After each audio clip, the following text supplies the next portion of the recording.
ce projet complet sur Adobe Photoshop. D'abord, on va aller sur la base. Où est-ce que vous pouvez trouver de l'inspiration pour les dégradés d'abord. Et après, maintenant, on va faire tout du début jusqu'à la fin. Donc, je vous recommande de rester jusqu'à la fin aussi. Pour sur Photoshop, ce qu'on va faire dans un premier temps, c'est de venir dans, on va créer un nouveau document. Donc, on clique là, créer un nouveau document. On va prendre le format A4. Le A4, vous venez dans Impression, vous allez voir A4 en paysage ici. Et on va faire créer. Une fois c'est bon, maintenant on va d'abord chercher à appliquer le dégradé. Donc, ce que vous allez faire, vous venez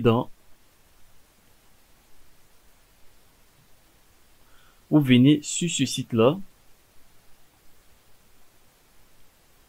gradient.app gradient. Donc, vous allez venir sur ce site-là et vous allez maintenant scroller, trouver le dégradé qui vous intéresse en fait. Donc, moi ici, je vais choisir un dégradé. Je scroll. J'ai les dégradés à 2 tons. Donc là, par exemple, je vais prendre ce dégradé là. Donc ce que je vais faire, je vais copier d'abord cette couleur. Une fois que je clique, c'est comme si j'ai copié. Je retourne rapidement dans Photoshop. Je vais cliquer là sur mon calque. En plus, je clique ici, dégradé. Vous voyez? Et là, maintenant, on a ce panneau. Je vais cliquer à l'intérieur. Ensuite, je viens ici. Je vais faire double clic. Je vais cliquer là, double clic. Et je vais CTRL V pour copier la couleur.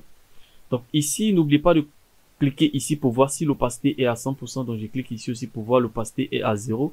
Je vais mettre à 100%.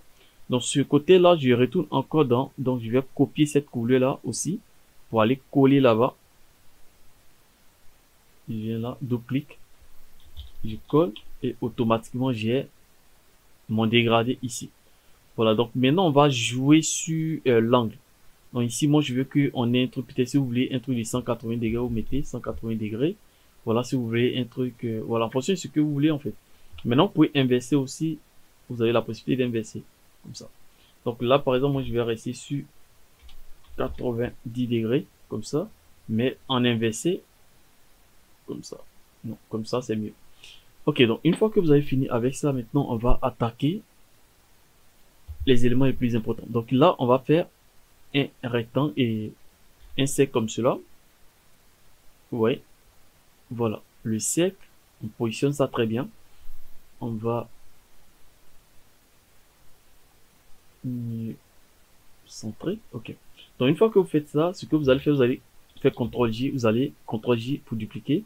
On clique à l'intérieur. Pour du premier, on va mettre ça, on va mettre la couleur en blanc, comme ça. On fait CTRL T et on va réduire un peu sa taille, comme ça. Oui, on valide. Et ensuite, celui du bas, on va faire CTRL J et on va faire CTRL T encore pour agrandir un peu sa taille. Comme ça. Tu vois. Ok. On valide. Et on va venir cliquer ici pour avoir les différentes propriétés appliquées. Donc, on va enlever le fond. Et ensuite, on va appliquer un contour blanc. Dans le contour blanc, ici, on va essayer d'augmenter un peu. Comme ça. Et on va appliquer ça en pointillé. Une fois que vous avez fini, vous allez cliquer au milieu, le premier ellipse, et vous allez prendre maintenant votre image, déplacer, et ensuite on va venir déposer à l'intérieur. On essaie d'ajuster comme ça. On ajuste. Ok, donc on crée directement un masque d'écrêtage comme ça. Voilà, intrusion, tranquille. Donc là aussi vous avez la possibilité de changer la couleur. Voilà, si vous trouvez que ça ne vous arrange pas, vous pouvez mettre en blanc, tout simplement. Tout sélectionner, on verrouille ça, on sélectionne tout, CTRL T et on agrandit l'ensemble, tout simplement.